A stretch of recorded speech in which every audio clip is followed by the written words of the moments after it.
வணக்கம் மாணவ செல்வங்களே, நான் கண்மணி. உங்களை மீண்டும் வரவேற்கின்றோம். முன்பு நீங்கள் மிதவை மற்றும் அடர்த்தி பற்றி கற்றுக்கொண்டீர்கள். இப்போது தாமதிக்காமல் ஆர்க்கிமிடின் கோட்பாடு பற்றிய சில தகவல்களை பார்க்கலாம்.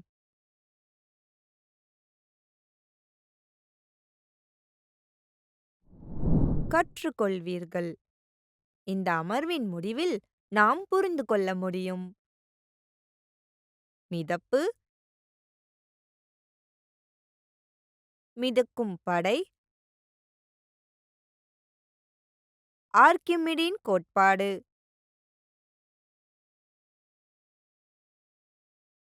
முக்கிய வார்த்தைகள்: மிதப்பு, அதாவது திரவத்தில் மிதக்கும் பொருளின் போக்கு. மிதக்கும் படை, ஆர்க்கிமிடின் கோட்பாடு. அமர்வை தொடங்குவதற்கு முன் இந்த கருத்து வரைபடத்தை பார்ப்போம். ஒரு செயல்பாட்டை கருத்தில் கொண்டு மிதப்பு என்ற கருத்தை புரிந்து கொள்வோம். ஒரு வெற்று நெகிழி பாட்டிலை எடுத்து காற்று புகாத ஸ்ட்ராப்பால் பாட்டிலின் வாயை மூடவும்.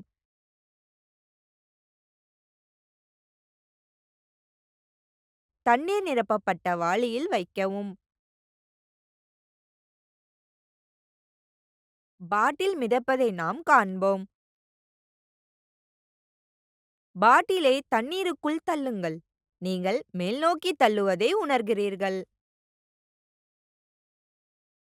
அதை மேலும் கீழே தள்ள முயற்சிக்கவும். நன்கு ஆழமாக தள்ளுவது உங்களுக்கு கடினமாக இருக்கும். இது மேல்நோக்கி பாட்டிலின் மீது தண்ணீர் ஒரு விசையை செலுத்துகிறது என்பதை இது குறிக்கிறது.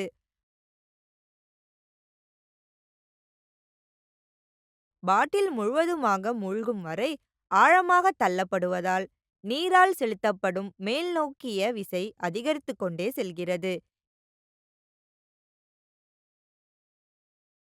ஏனென்றால் திரவத்தின் அடிப்பகுதியில் அழுத்தம் அதிகமாகவும் மேலே குறைவாகவும் இருக்கும்.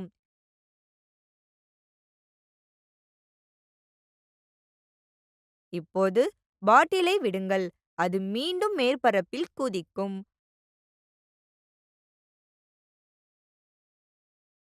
பூமியின் ஈர்ப்பு விசையின் காரணமாக விசை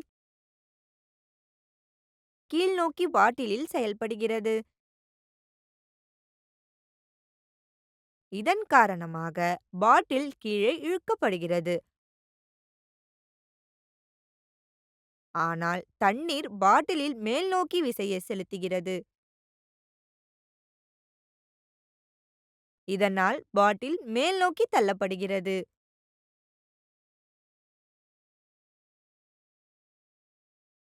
ஒரு பொருளின் எடை என்பது பூமியின் ஈர்ப்பு விசையினால் ஏற்படும் விசை என்று அறிந்தோம்.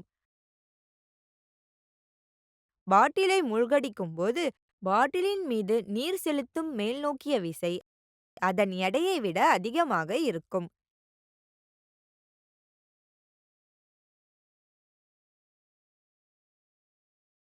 எனவே அது வெளியிடப்படும் போது உயர்கிறது.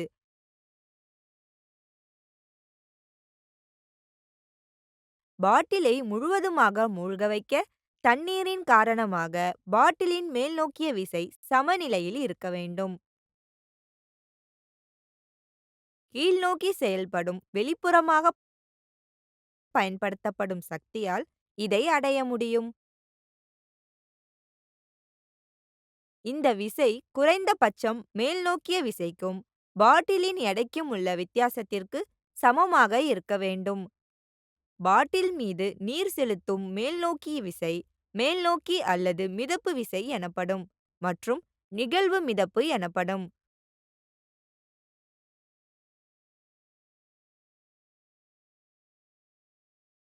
உண்மையில் அனைத்து பொருட்களும் ஒரு திரவத்தில் மூழ்கும்போது மிதக்கும் சக்தியை அனுபவிக்கின்றன.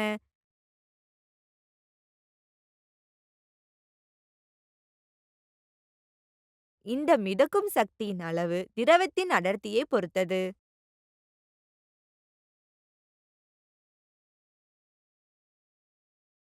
ஆர்க்கிமிடிஸின் கொள்கையானது ஒரு உடல் ஒரு திரவத்தில் ஒரு பகுதி அல்லது முழுவதுமாக மூழ்கியிருக்கும்போது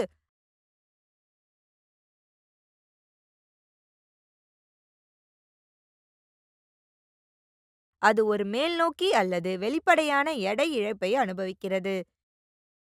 இது உடலின் மூழ்கிய பகுதியால் இடம்பெயர்ந்த திரவத்தின் எடைக்கு சமம்.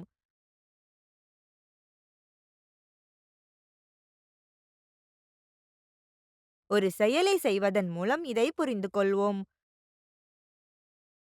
ஒரு ஸ்பிரிங் பேலன்ஸ் இருந்து ஒரு கல் இடைநீக்கம்.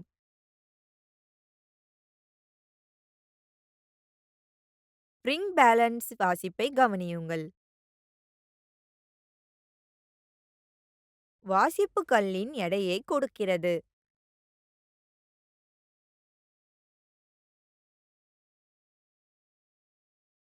தண்ணீர் நிறைந்த ஒரு பாத்திரத்தை எடுத்து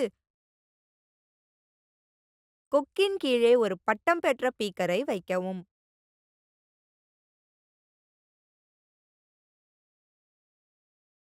இப்போது கல்லை தண்ணீரில் மூழ்க வைக்கவும். ஸ்பிரிங் பேலனில் உள்ள வாசிப்பை கவனித்து பட்டம் பெற்ற பீக்கரில் நிரம்பி வழியும் நீரின் அளவை அளவிடவும்.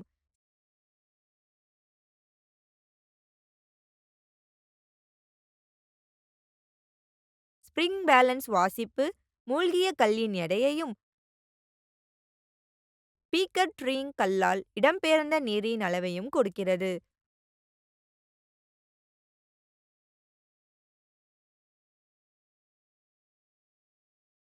மூழ்கிய கல்லின் வெளிப்படையான எடை இழப்பு கல்லால் இடம்பெயர்ந்த நீரின் எடைக்கு சமம். அதாவது தண்ணீரால் செலுத்தப்படும் மிதக்கும் விசைக்கு சமம்.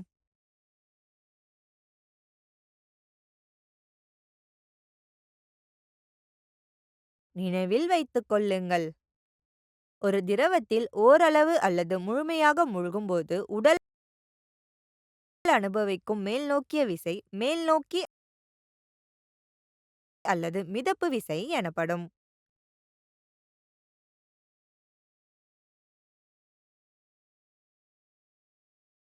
மிதக்கும் சக்தியின் அளவு திரவத்தின் அடர்த்தியை பொறுத்தது.